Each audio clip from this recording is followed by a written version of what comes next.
What's going on, everybody? Hopefully, we get a few people to pop in here tonight. It's the usual Friday night special of your favorite talking head, Brian, and inviting all of his friends to come along and play here. Um, got a lot of stuff to talk about tonight, but let's see who pops in first before I start blowing my voice out here.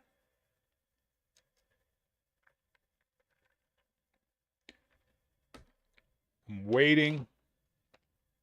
First, there's Jake. What's going on, Jake? Oh, Matt, this is like fast draw. Pow! Wyatt Earp, OK Corral stuff. I love it. You guys are here. Thanks for showing up. Well, now we'll start rattling about all the fun stuff we got going on here. So, um, first things first, Mike will probably come back and watch this a little bit later, but earlier this week on Wednesday, went down to you guys probably saw this in my story on Instagram, but Mike Roberson, he's a great friend of mine. We fish a lot together. We talk a lot. I get all of my fishing stuff from him. I mean, he works at Fisherman's Marine, but he's my guy. Like, he does everything. And he messaged me and he said, "Hey, we want to do something special for King, who's my grandson, the little man." And so it was really cool. He ended up getting King this awesome Flambeau tackle box, and of course it came fully equipped with all the stickers. And don't worry, Jake, he's going to have a hitch by hitch sticker on here.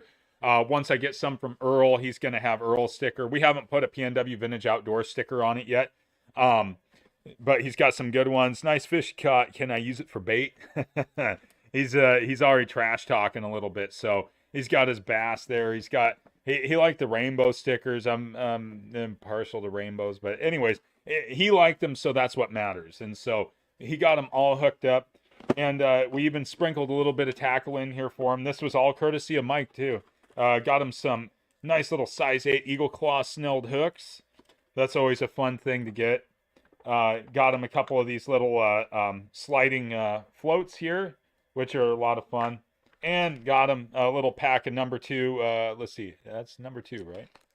I thought it was number 2. Yeah, it's number 2. Oh, BB. Sorry. Anyways, got him some BB split shot. We are rigged up and ready to go for bluegill and panfish and rainbow trout. So that's not to say that back over this way, there's not a little bit for him to raid out of Papa's stuff. But anyways, special thank you to Mike. He did a really good thing. Willie, what's going on? Thanks for popping in. It's past your bedtime. Did you eat some more cinnamon rolls and have some coffee, or are you just kind of running on fumes now? I'm running on fumes. I can tell you that. It doesn't seem like it, but oh man, definitely running on fumes. So, anyways, special thank you to Mike and Jason over at Fisherman's Marine in Oregon City. They're great guys. If you guys need any kind of tackle, any kind of questions answered, anything else, make sure to reach out. You can call up. Um, they're really knowledgeable guys. Whether you talk to Dave at the back counter or you talk to Mike, you talk to Jason. If you talk to Dave and Dave watches this, Dave's going to talk your ear off, but Dave's a good guy too.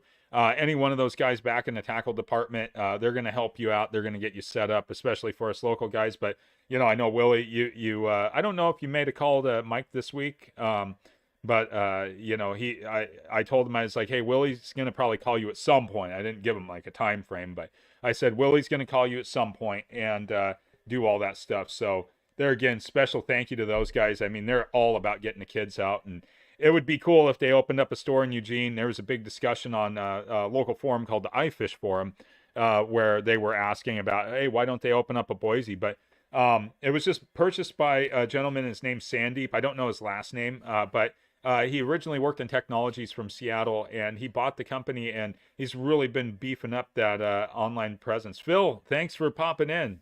Glad you're here. It looks like Earl should be joining us at any given point because he just reshared my something, a video. Maybe he reshared this. Let's see what Earl reshared here. Come on, Earl. Oh, it was my steelhead catch and cook. Okay. Well, thank you, Earl. I appreciate that. Um, maybe he'll pop in. We'll see. So, Phil, I'm glad you're here. going to be talking a little bit about this last weekend we had. We had a really good weekend with Chicken Little's Guide Service. Of course, Logan and Matt, they both popped in on the live stream yesterday, and we saw Matt go by, and he had his crew of guys in, and we had myself and Kayla and Ranger Rick, and we had a pretty good time. Unfortunately, Rick didn't catch anything besides some trout, which he just says, I just enjoy being out here on the river, which it was such a beautiful day. We were down to t-shirts and waders by noon. It was sunny out. It was nice and warm. We couldn't beat the weather. Kayla got her first steelhead, which I think I've reshared everywhere now. It was a nice buck. It was a big fish. I got a hen, and then we had a little bit of a terminal tackle issue with my rod. I hooked the buck that was sitting with the hen, so went through the hole. First time, nothing. We deepened up, or we shallowed up a little bit. We were kind of hanging up. Got the hen on the second drift. Third drift through, hooked the buck, but there was like a crack in a rod guide or something because the whole top shot and float came off, and it swam away. And we saw the bobber moving around, and we were trying to rehook that and, land the fish at least to get the tackle out of it. But water's real deceptive, it's like looking through a magnifying glass. So, it gets a little bit confusing, and, so it's all that stuff. So, but ran down river, and we kind of hit a dead zone, got some cutthroat, real nice sea run cutthroat, a couple small ones, and I popped a pretty good one. But you know what? I didn't end up making a lot of video on that trip. I just wanted to enjoy the fishing. So, I'll probably put together a little thing just, because my channel, a lot of it's just so the kids can go back and see what we all did. I don't expect my channel to do anything big or fantastic, What's going on, Kyle? You're 7:09, so you're not that late. But you're at work too, so glad you're here. But I like putting the stuff up there so the kids can always go back and see, like, hey, we did this, we did that, and all that. So I don't expect it to ever be anything that's like some big explosive channel or anything, but I saw your buck you got yesterday. That was really nice. That was a nice fish. So, yeah, you got, Willie, you dropped back into the 30s. We were in the 70s, and then now it's starting to tick down 60s, 50s, all that kind of stuff. And so that's going to be kind of the going trend now. We're going into April showers, which should bring May flowers and shad. And there's a lot of guys out there already hitting the springers on the Willamette. It's going ballistic. So, a lot of back trollers out there, everything else. I took the kids down. I was working with my friend all day today. We're building a fab shop, so we're putting that all together. And I got the kids, and my wife wanted to have a nap, so we went down to the river, and we flung out some bait for some sturgeon, and the kids were just getting restless, and it started to rain a little bit too much for them to be playing out. They're sliding around on the rocks and stuff, so it was just kind of like, okay, it's time for us to pack up. We found a playground, all that kind of stuff. Nah, this is totally legal here, man. Yeah, I got the legal beer. Total Tech, welcome into the show here. Where looks like you're new here. Drop your name in the comments so that we can call you by name. We got Jake, who's Hitched by Hitch. We got Kyle, Oregon Fishing Adventures. Willie, Great Outdoors. Phil, Old Man Old Truck. We got Matt, Chasing Dreams. So drop your name in there so that we can do all that. Dogwoods are starting to bud, and the crappie will be hitting soon. When the dogwoods bud here, that's one of our things that we know that we have shad coming into the system. Also, when the cottonwood fluff drops. So when we start getting the big seed pods from the cottonwoods, it starts to drop and we know that we got our big American shad rolling in here. So, all that. Yeah, there's Earl. We all know who Earl is. Earl's the reef robber. He's the most famous man in the Pacific Northwest on YouTube for nutria and crab and saltwater fishing and whatever else Earl decides to put up. So cottonwood can be hell on braid. I can tell you that right now. You're out there casting through it, and it's dropping in, and you're reeling up and doing all this stuff. I had to stop and compliment the exquisite beard. I'm gonna have to look you up, Total Tech. Somehow I have a feeling I might know you, but I don't know you. It's a obscure name. So take care, Total Tech. Thanks for stopping in. So, anyways, yeah, a lot of good stuff. Earl, the man, the myth, the crabber. I love it. A lot of good stuff going on. So tomorrow I'm doing what they call the Mammoth March, and the Mammoth March is a 20-mile hike around Silver Falls State Park, which is one of our most popular state parks in Oregon. It has a series of 10 waterfalls that break over a lot of shale and all that kind of stuff. And so I signed up for this hike, and I've trail ran for quite a while, but my knee, my right knee kind of has bursitis, so it doesn't work as well as what it used to back in when I was younger, where I could go out and I could do trail 50Ks and 28Ks and stuff like that.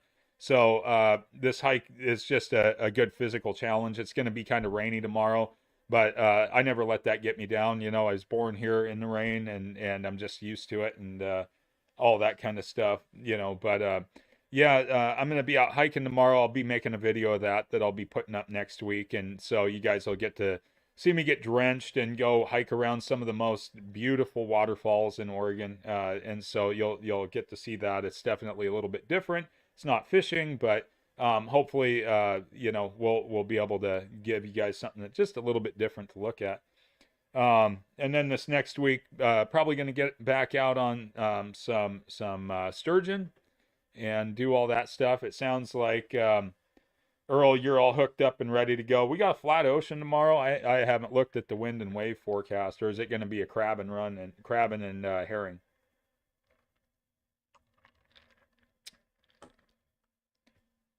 Kind of curious. Kyle, I would say do it. Um, I've been seeing some monster fish. Crab and herring. All right, yeah. Moonshine up. Hit the gorge. There should be plenty of fish up there. I know it for a fact now. Just with the shots of rain, everything else, and a lot of pushing. There should be plenty of fish up in the gorge, so I wouldn't hesitate to get up there. They're gonna be a little bit crusty, I can tell you that, but it should be all that. Looks, Matt, you're rewiring your downrigger power cord. Um, yeah, yeah, definitely get out there and start seeing if there's a few fish hanging out. Spring Chinook, yeah. So saw a sea lion today when we were down at the river. It had a real bright springer in its mouth, real bright springer. So there's definitely springers. Sultan of Selwood, he's popped a couple. So if you don't know who that is, I mean the Sultan of Selwood, he's managed to pick off a couple springers so far. He's doing pretty good. And really, it's either a triangle or Leo flasher and cut plug herring time right now. River's cold. Turbidity is very low, so it's in excellent shape.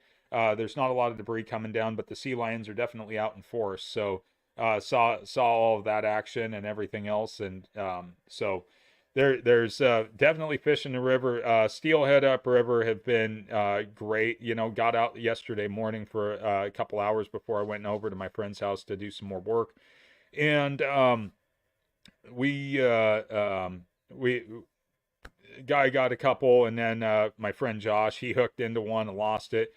Tuesday I hooked into one bobber dog, and actually a my style bait bead, a little 10 millimeter mottled orange, and it just did enough to shake that hook, so it tossed it. Um, I definitely, Matt. There's Chinook out there. If you can get out there on the flat ocean on the wire, you're gonna get into some nice springers. So they're moving, and you're gonna get those big Rogue and Umpqua fish down there. So definitely can't go wrong. Ottercat, welcome. Thanks for stopping in. Super cool. Um, so yeah, this next week for me, hey, what's going on, Remington? Thanks for stopping in. Let me get you set up as a managing moderator so you can share links and stuff. So everybody, PNW Chrome Catchers, this is Remington. He's a super cool guy. If somebody wants to drop his link, I'm gonna swing over here and get him set up as a moderator really quick. So let me pop in. Swing over here and get him set up as a moderator. All right, Remington, you are set up. So, anyways, make sure to get over there to PNW Chrome Catcher's channel and definitely subscribe to his channel. He's got fantastic content. He does excellent videography. I love his stuff. He super cool guy, and he's always out on the chrome. So definitely check him out and make sure that everybody gets set up to watch his stuff if you're not already set up with him. So he gets out there and he gets on the fish. So it's definitely a great resource. He's got a lot of good information on his channel. So thanks for joining tonight, Remington. I really appreciate it. So yeah, this next week I think I'm tempted to go out and give it a go for springers. Just go fish the outgoing tide a little bit, see if I can get them to where they're going to pin down on the bottom and go yank some cut plug herring around. Definitely, I think there's some potential. You know, April 1st is usually when it really kicks off, but I also know that the Columbia is shutting down, so that means boat traffic in Multnomah Channel is going to get pretty hot and heavy. It's going to be pretty intense. The lower channel's really going to get hammered. Fred's Marina is going to get hammered. Coon Island's going to get hammered. So there's going to be a lot of guys out there really pounding on the channel. It's just it's going to be one of those things. Kyle, if you have an opportunity to hit the fishery, definitely do so, especially down in your neck of the woods. I don't know how much pressure it gets down there, if it gets as much pressure as it does up here, but you know, any trib of the Columbia is going to get a ton of pressure. And it doesn't sound like our run return forecasts are all that strong. I mean, we're talking maybe our you know, upriver fish, you know, and when I say that, I'm saying above the falls, things like that. It's going to be kind of a slow go. So you're like your Mackenzie, your Leeberg fish and stuff like that. And even your Marion Forks fish, they're going to be, I don't know what's going on with that, especially after the big hatchery dump after the fire, but I don't know what the smolt survivability was there, but I know that up here we've had just some incredible smolt production. So really looking forward to this next spring. It should be pretty good. This next fall is going to be just absolutely fire. So we're definitely going to have good fall fisheries coming around. But I do like your idea of going after smallies. Mike was telling me that we're starting to hear about some good reports of some smallie action coming up, and we definitely want to get out there and get on some smallies as well. So it's going to be kind of slow fishing, cold water, everything else. It's going to be real slow, but you know, I think the smallie action is going to go off the charts here real quick. If it, you know, I know there's some guys that are putting up double-digit numbers already, so definitely looking forward to the bass coming up here. So the bass should be good, and you know, we should be getting on to some here pretty quick. Yeah, there's a lot of smolts, and I think we're just going to see a real productive, strong return run. You got 6 nice ones and 2 dinks. That's 8. That's incredible, Earl. I think that warm weather really got the water stirred up, and it's got those fish active. You were running a chatterbait from what I could see. So if they're attacking something with some flash, it might be yeah, Ottercat, definitely. Well, you got better smallie territory than we even do, and we have, I would say we got pretty decent smallmouth territory, but the largies, just to hear that they're getting active down in your neck of the woods, Earl, that's exciting because you know, that it doesn't matter what kind of bass it is, you know, they're all fun. You know, there again, I'm more of a hard bait guy, but you know, a chatterbait, spinner baits, you know, they're going to be kind of the hot go-to, I think, this spring, and even lipless cranks. I think seemed like I was getting bigger fish early on in the year, just yo-yoing rattle traps. That was really what was working, and like you said with that chatterbait, that was definitely hot. See, now this is a conversation you can get in on, Willie. Actually, just because of Willie, I had when I was over at Fisherman's and they were setting up the little man, I got some hula poppers. Check these guys out. I got a couple of them. I saw them, I thought of Willie. So I got a good old classic red and white, and I got this one, and this one seems to be pretty good. Definitely a fun one here. So I'm super excited for that. And then Willie got me inspired. Also, what they had were Whopper Plopper 75s, and I love this color. You know, that's the whole thing. The Whopper Plopper 75, and of course my all-time favorite, the XRD8 slash bait here. It's a great jerk bait. It's got that bit of bucktail on that rear hook. Man, this thing, when you want to draw the smallies out of the rocks, you get this thing popping under there, especially in kind of mid-depth water, you know, 8 to 10 feet. It just works great. So super excited to get that out. The largemouth turned on quick in those warm days. Yeah, and then, yeah, that's the whole thing. You get that. Rem, I haven't went out for springers yet, to be honest with you. I've kicked around the idea. I was gonna rig up and go do some trolling, but I've just been so busy over the last couple weeks, you know, of seeing, you know, just taking care of business and stuff. And we just wrapped up finals at work and everything else. So it's been just really busy. So hopefully this next week I can get out there and go beat the bottom with some triangles and cut plug herring. So it's always been my go-to, and I've always had my most success trolling herring. There's quite a few guys back trolling the eggs and sand shrimp, or just eggs. I haven't seen anything successfully caught yet up in the back troll areas, but there's a lot of guys out there. What they're doing is they're anchor fishing, and so there's got to be something going on anchor. So definitely all that kind of stuff. So yeah, the 30th, if the rivers don't blow out and Logan can get you out there, hopefully you guys are on the Columbia, to be honest with you. That's where the fish are going to be. So if you guys are, you know, fishing Portland Harbor down, or you know, Joe's Crab Shack, any of those places, you guys should be pretty good. Caterpillar Island's another good one. If you guys go out of Scappoose, there can be some real productive springer fishing out there by the Lewis and the Cowlitz and everything.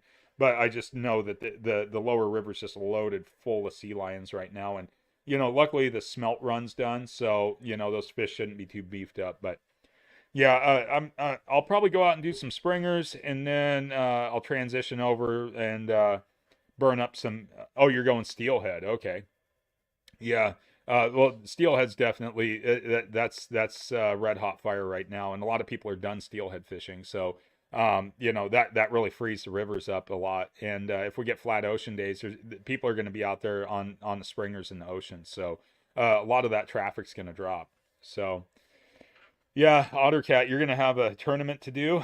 Yeah, if it's wet, you know, what are you throwing, Ottercat, for those bass? I'm kind of curious to see or hear what you're throwing in your neck of the woods. You know, we got Willie.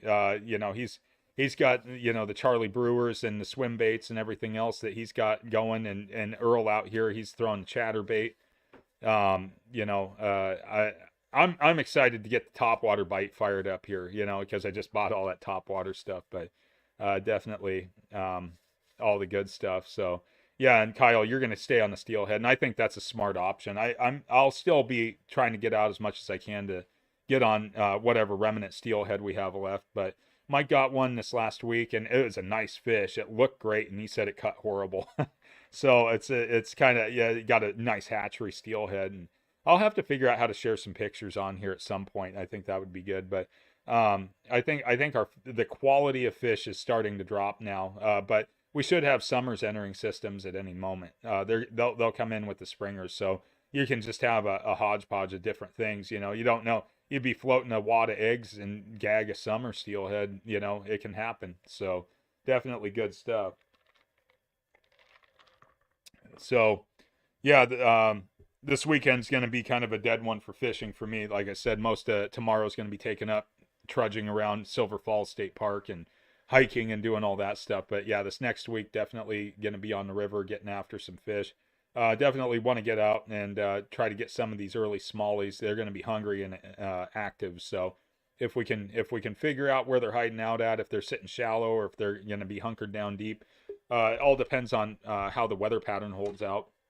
We got this rain coming.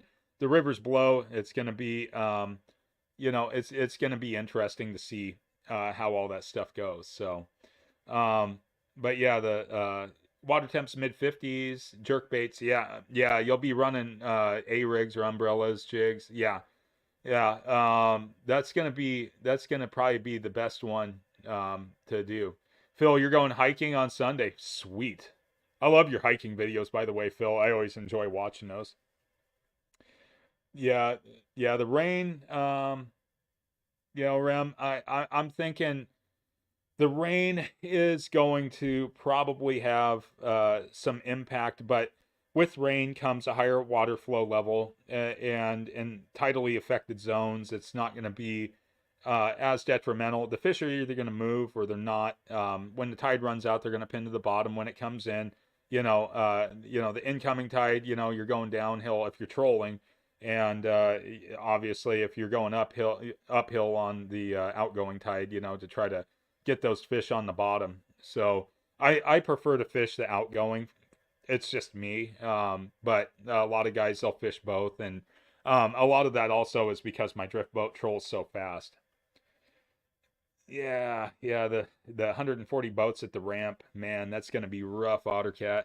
That's gonna be one busy ramp. Hey, you know what? Set up your camera and see if you can get some boat ramp fails out there, because you know that those guys are gonna be all jacked up and they're gonna have all the rods out and they're gonna have everything. They're gonna be firing up those big, Mercuries and the Evinrudes and everything else, and you just know that there's gonna be boat ramp fights, and you just kick back, pour a cup of coffee, and watch it happen. It happens around here all the time.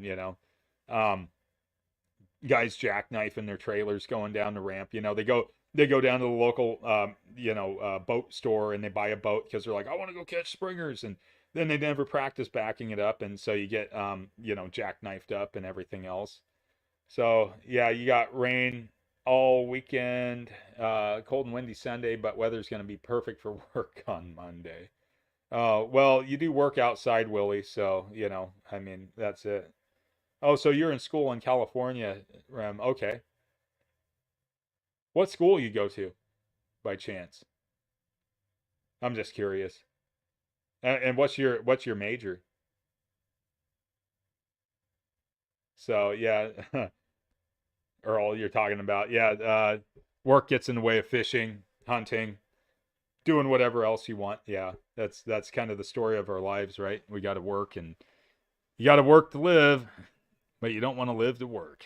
That's the, I guess, how some people think of it. So it should be pretty interesting here. I'm thinking that we're going to have some pretty interesting weather coming up that could have an effect on a lot of different stuff. So, but yeah, definitely good stuff. So I'm glad you guys all got plans this weekend and everything else. California Maritime Academy, marine transport. Oh, so are you learning how to with marine transportation? Are you learning how to operate commercial vessels? Is that what you're looking at? Like kind of getting merchant mariner credentials, be out on the ocean, sailing the high seas. Hopefully not near Somalia. We all know what happens there. Third Mate Unlimited. Yeah, dry boats, and yeah, that's cool. Yeah. Well, hopefully that steps up the ships. You got to drive some of these big commercial freighters and tankers and all that stuff. That's way cool. So, Phil, yeah, you're recommending retirement. And we got Matt. Looked into retirement. Yeah, I've been looking at that too. I was kind of wondering what the early retirement age was. It's still quite a ways away for me. So, as nice as it'd be to just take the early retirement from the public system. No, Somalia probably tugs in like, oh, okay. So, when you get done with school, you gonna come back here and like work in Portland or up on the Columbia, or like work for one of those Tidewater. Yeah. Oh, you want to quit, Willie? Yeah, just go in there and quit and do all that stuff. Yeah, that's definitely, yeah. Just walk in there. Hey, you know what? Nice working for you guys, but I quit. Yeah, definitely. Yeah. Yeah, that'd be cool. You get to see the river all the time and be out there. I think it's like 2 weeks on, 2 weeks off, something like that. I've known a couple guys that worked for Tidewater and they run the barges from Astoria clear to Lewiston, Idaho, and back, and you got to go through all the locks at all the dams, and run up to Columbia, then run up the Snake River. Shaver, yeah, Shaver and Foss, they're big down here, or up here in Portland, wherever you're at. Yeah, I always see a lot of Shaver barges. So, all right, Jake. Well, have a good dinner, and we'll catch up later. Let me know how getting that line on those reels goes too. Definitely. Jake's getting all set up for sturgeon right now, so he got himself some big sturgeon rods or some reels. He's already got the rods and stuff, but he's wanting to get out here and beat up on some of these dinos. So they're just a lot of fun to catch. A lot of guys, they snub them because you can't keep them. And I just have a blast catching them. And it's a fun. I call it a gateway fish. To big fish. And when you get a big fish on and it's pulling line and you're in a good fight with them, there's nothing like it. Your arms are on fire and you're cranking and drag's peeling and everything else. It's a lot of fun. So yeah, but definitely good stuff. So take care, Rem. Good to see you. Thanks for stopping in. So yeah, we got all kinds of good stuff happening. Then I'm glad to see that everybody's on here and you guys got good stuff going. So I got this big dog over here. He's come up to me. Come on up. Say hi. Yeah. See, he came out. He wanted to say hi. He yeah. You gonna talk into the microphone? Is this a food thing? Of course it's a food thing, isn't it? It's always food. Yeah. Step on your food bowl right next to me, huh? We'll get you some food in a minute. Yeah. Okay. So it always seems to hit. It's right about dinner time for the dogs, 7:30, 8 o'clock. So, yeah, sturgeon fishing, Matt, just the big fight, the big pull, all the drag screaming out, everything else, and taking kids out sturgeon fishing. The nice part of sturgeon are, number one, they mark really well. So they tend to mark and they do really well, with even a cheap, sonar. And once you get into them and they're hungry and they're snapping, the bite's pretty consistent. It's not like where you have trout circling a lake, and every once in a while, if they stay in your area and they're really actively feeding, they're biting. But, I think like, as far as like some of the bigger fish go, sturgeon are excellent, for kids to get on. They're again, shad, herring, bass, panfish. Panfish are absolutely electric. I think panfish are underrated, to be honest with you. I think they're just a absolutely awesome fish to get kids out on. And they bite frequently, they bite often, they take small baits. It doesn't take a lot of bait or big hooks or big tackle. It's highly accessible to everybody. And once you really figure out how to fish for them effectively, you can have a really fun time in a couple hours with the kids, just going out and fishing for the panfish. That's why Mike got King set up with all the good stuff that he's got. He got him set up with the small bobbers, small hooks, all that kind of stuff, because that's really something, with the little rod. Willie gave me a really good reel. The Abumatic 170. It's a little spin caster, so it's not like a cheap Zebco 33. We have one of those. But it's a really good spin caster. It's on a Shimano Scimitar rod, and it'll work out great for him. 7-foot rod with a 1/4 ounce weight rating. It's perfect for panfish and bass and everything else. It's really good.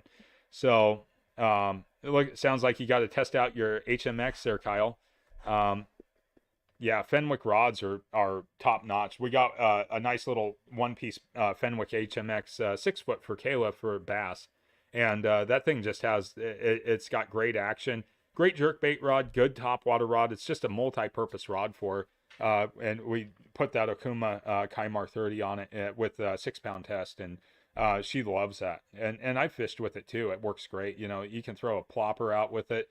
You can throw jerkbait. You can throw pretty much whatever you want. You can put a drop shot rig on there. You can rig up a Senko or a wacky rig and get it out there. Works good on even shad and stuff like that. It's a light enough action rod that makes the fighting in the shad a lot of fun. So it'll be a lot of fun to take it out this spring and take it on the boat. Put on a Magnum diver and a shad dart with a curly tail and just let it out to work and do its thing. And get some shad rolling. So definitely going to be fun. So, I mean, if I was going to start investing in some other rods, I would probably start looking at like Fenwicks, even over Lamiglass or G Loomis. They're real expensive rods. And I know like Buzz Ramsey, he's been pushing Douglas rods, and I've never really seen one before, so I don't have much testimony into that. To say like, Douglas rods are going to be like the next big thing, but I don't know what happened with him in Berkeley, but a lot of his the Buzz Ramsey series rods. They were good, but we had one for Kayla actually. Is a like a it was a we used it for like coho and steelhead and stuff like that.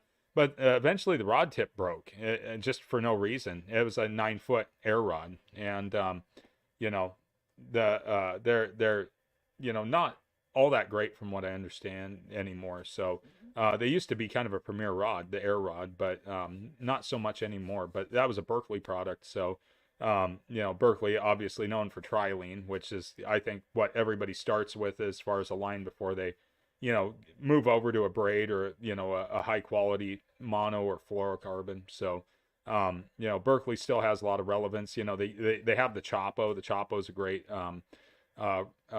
bass top water lure too. It mimics the Whopper Plopper, but I still think the prop retrieval speed on a Whopper Plopper is superior to a Chapo in my opinion. Just especially with smallmouth, you can slow it down, and at least you don't get too many of like the face and the back hooks and stuff like that. Because smallies, I mean, when they have a hard time getting on some of those top waters from my experience. So it's kind of one of those things, but um, definitely got some more opportunities coming up. It's like we're waking up from the doldrums of winter, and we'll have some active fish. A lot of different species. So hoping to see everybody really pinning down quite a few different fish. I was excited to see Earl was getting those largies. That was that's a good sign. When you're in late March, we get a warm spell and it gets the bass starting to get active, especially in his little creek he's got that he fishes. That works out really good. So yeah, Otter Cat, they do get mad at topwaters when they hit them. Wow, what an incredible bite they put off. I mean, just even watching their wake chase the bait, and you just know what's coming.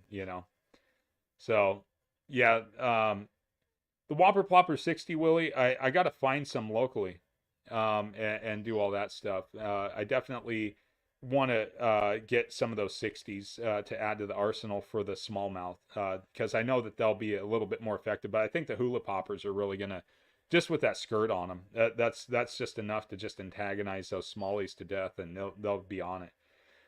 Kyle, yeah, I still fly fish. Not here's my thing with fly fishing. I usually just reserve that for summer, and I reserve it for trout. I'll bass fly fish a little bit, but I just stick to summertime trout, low water conditions where really really small presentations are highly effective. Either nymphing under a dry dropper or just nymphing under an indicator.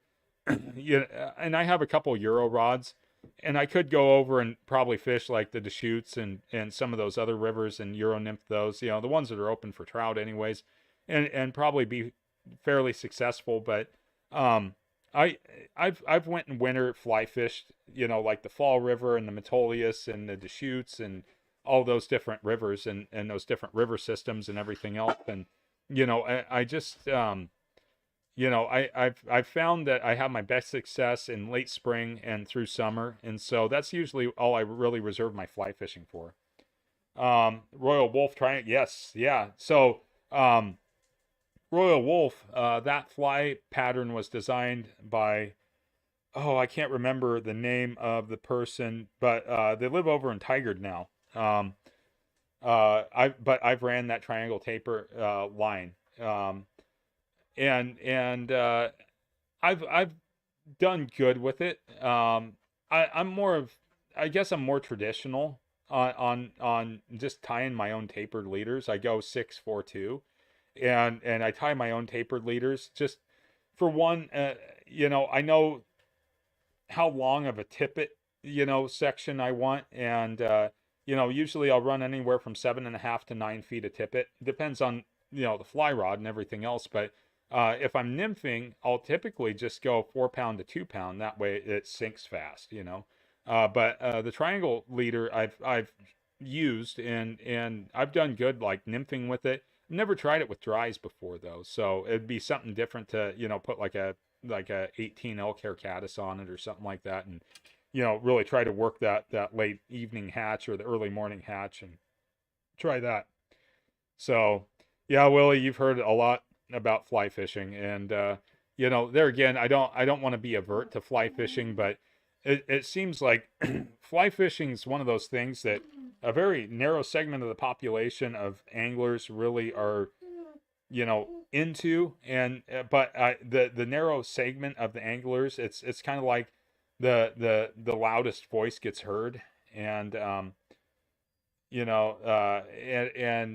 it's the culture and everything else. It's just not for me. I don't assimilate with a lot of fly anglers, and I just fly fishing to me is just a different way to catch fish. So yeah, that triangle leader, that stuff, it definitely works pretty good. And I've had good success on the coastal streams like what you're fishing, for those cutthroats, and even over in central eastern Oregon, fishing a lot of those creeks and streams in the summer early morning, definitely helps out with getting those fish in the shallow riffles. Just kind of running a nymph through there and drifting it. So yeah, OtterCat, yeah, it's something else. SOS, yeah. So, but yeah, there's definitely a lot to be said about all of those different types of leaders and everything else. So, oh, was I not supposed to read that? Yeah, yeah, the rooster tails. Yeah, so I think I may have told this story before, but my dad was telling me he was up at Detroit Lake. Oh, what's going on, Brandon?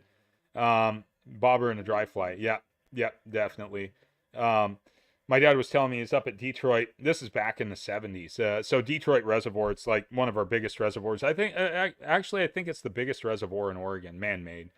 And the Brighton Bush River, it feeds into one of the arms of the reservoir. And there's all these guys out there, and they were fishing worms and whatever they had back in the 70s. And he put on the Potskis.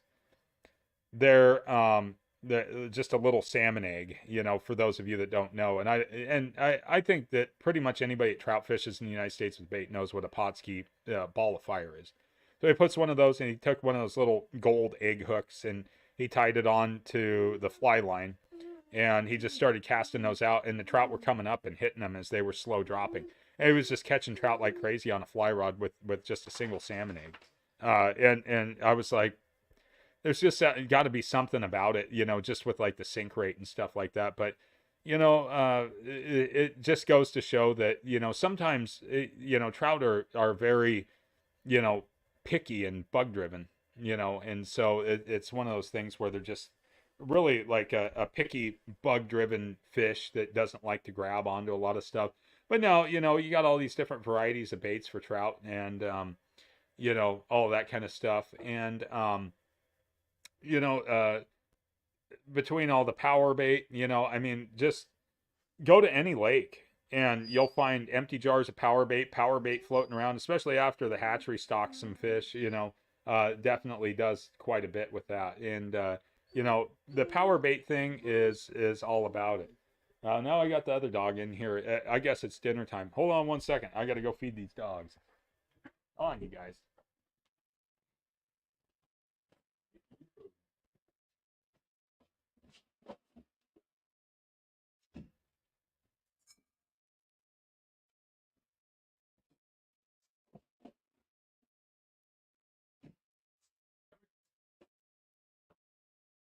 All right. Now the dogs are fed. So yeah, dog raid, total dog raid. I got two of them in here. They're like, they both had their head on my laps, and they're like, feed me.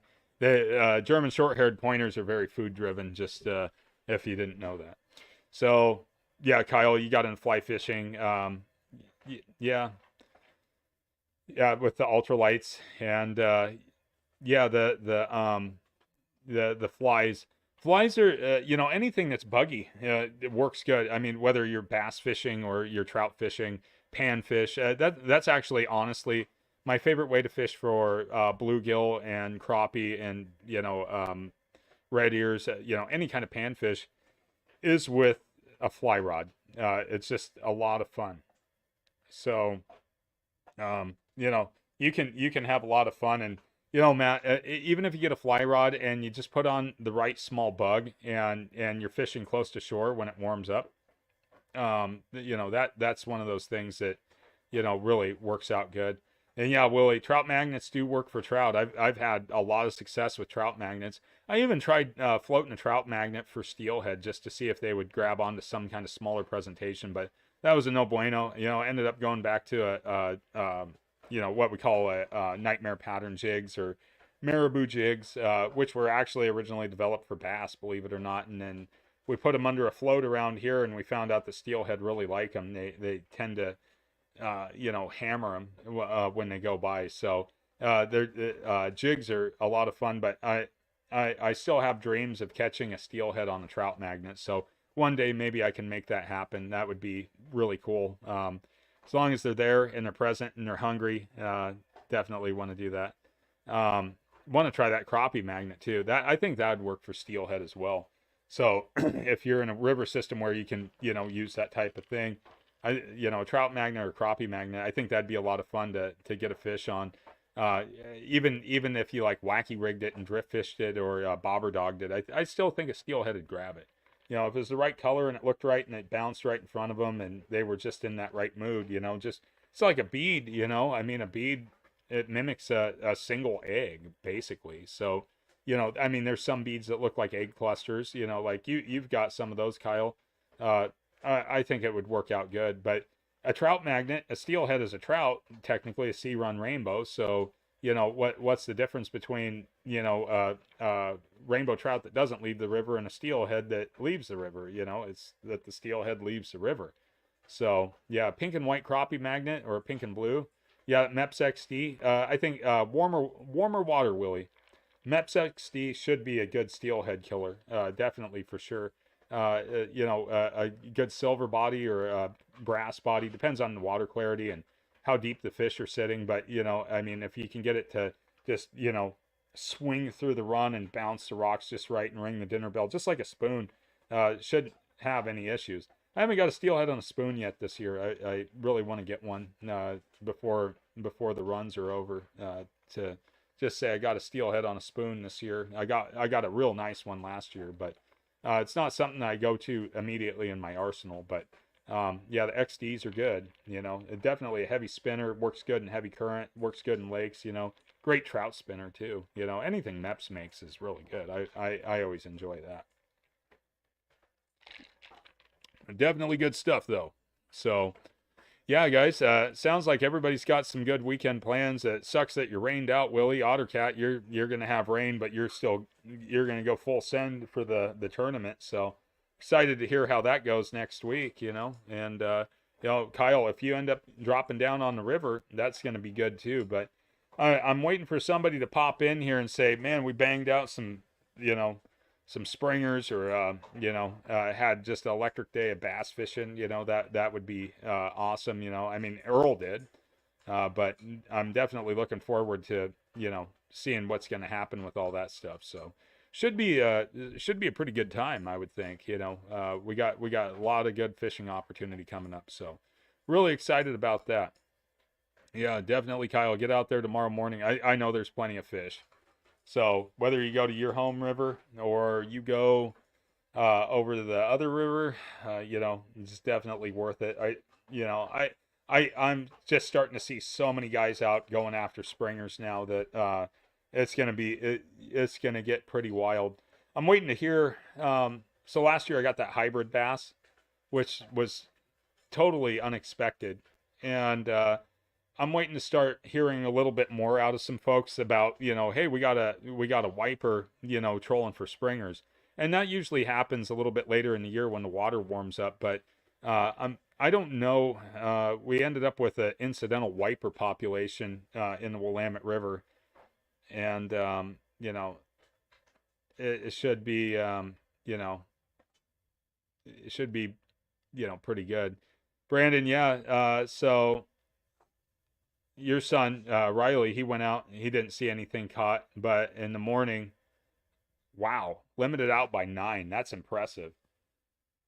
So you weren't on the live stream earlier, but I took the kids down to the river and we were just plunking for sturgeon. I saw a sea lion come up with a Diamond Bright Chinook in its mouth. So there's definitely plenty of fish out there, but there's also plenty of sea lions to contend with. So hopefully, they get back on the trapping. I know the traps are baited and rigged up at Sportcraft, so we'll see what happens with that. I don't know what they're doing up around Bonneville right now, but hopefully they're getting that taken care of in some of the lower river system. You're hearing thunder, Earl? Oh, okay. Yeah, Matt's just south of you. Yeah. Yeah, sea lions, Brandon. Yeah, I saw him porpoise, and I was sitting there with the kids. I said, "Hey, look at the sea lion. There must be fish over there." And boom, he pops up, and he's got a big old bright springer, huge fish. Yeah, probably 18, 20 pound springer in his mouth. Just tossing it like a rag doll. I knew it wasn't a steelhead. Yeah. So, you getting any lightning there, Earl? Wondering. Yeah. So yeah, we're gonna be in for it. So hopefully it pushes a little bit harder tonight, overnight. Hiking those rocky trails tomorrow is gonna be kind of a wet experience. So yeah, Ottercat, we don't get a lot of thunder here. It's just the way our weather systems are.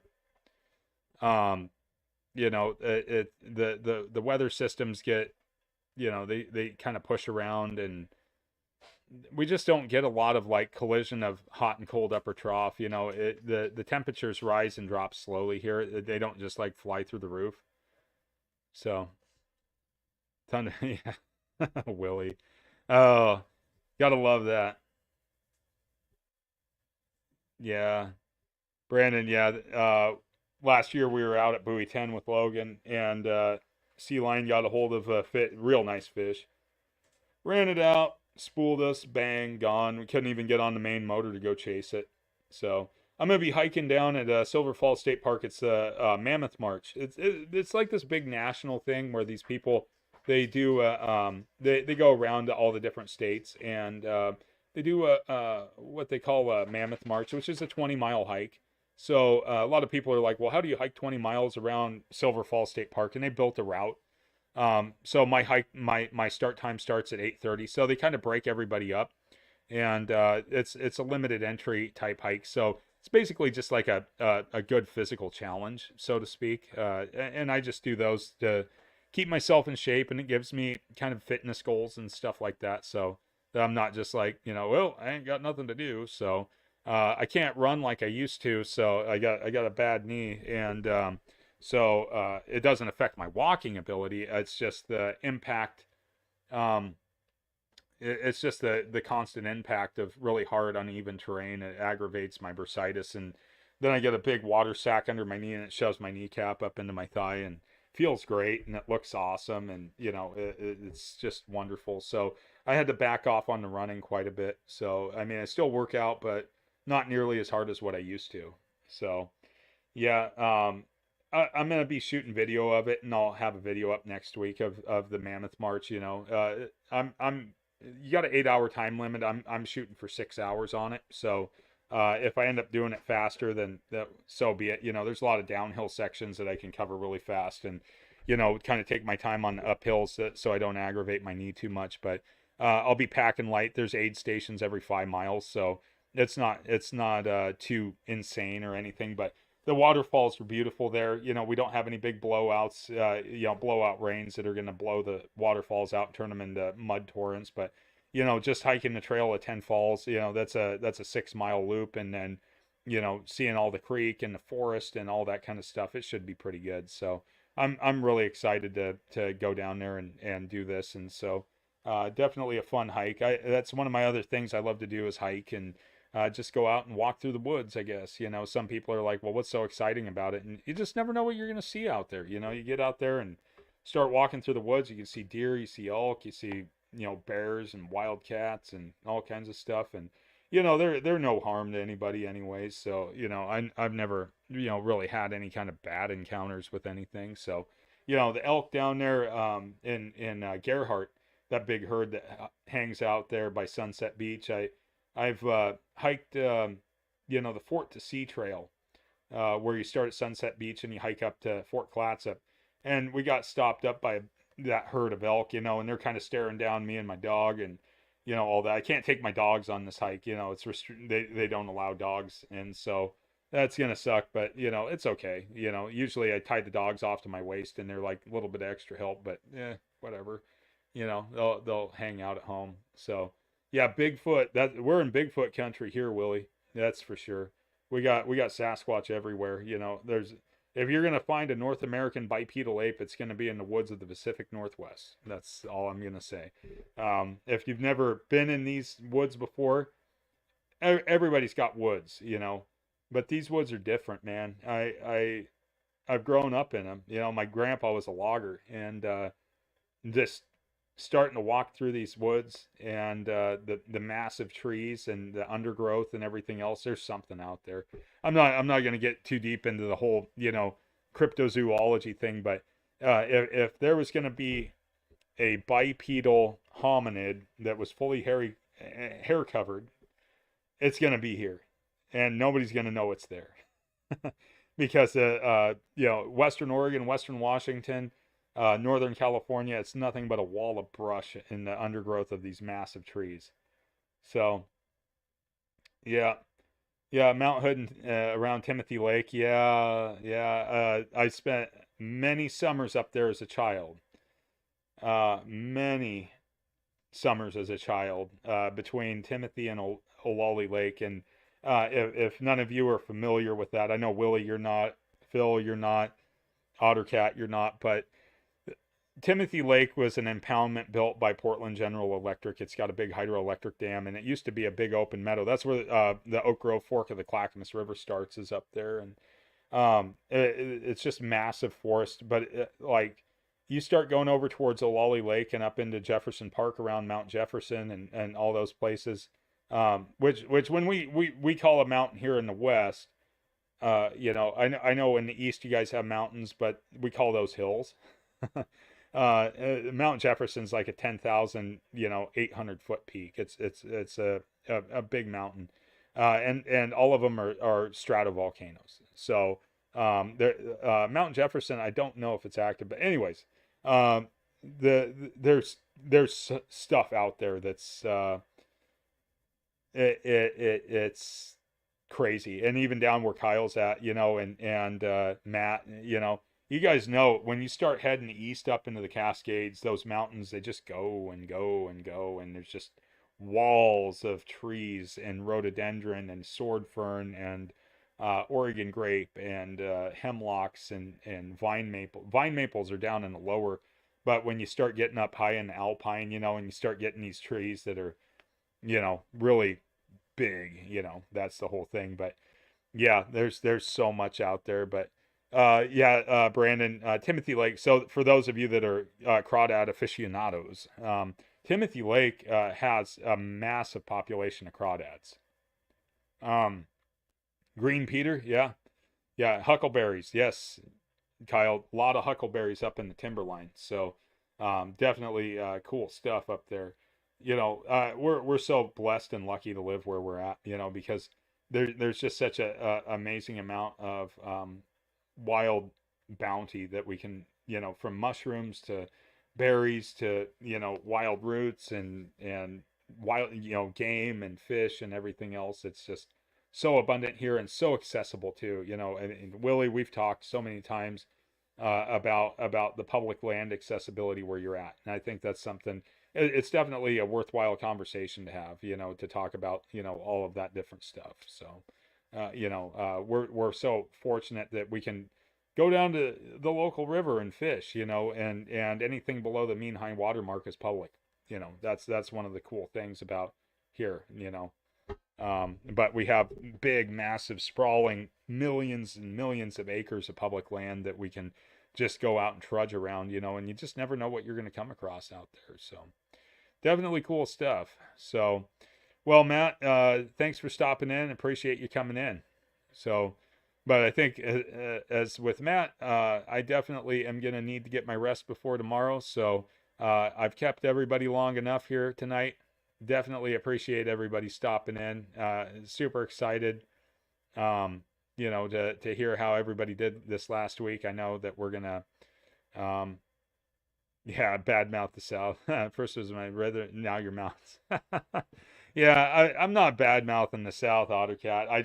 I just know that, you know, with you know, the nomenclature that we have, you know, and I know the Appalachians are, you know, that they're rugged mountains, you know, they're continental collision formed, you know, that's a geologist in me, you know.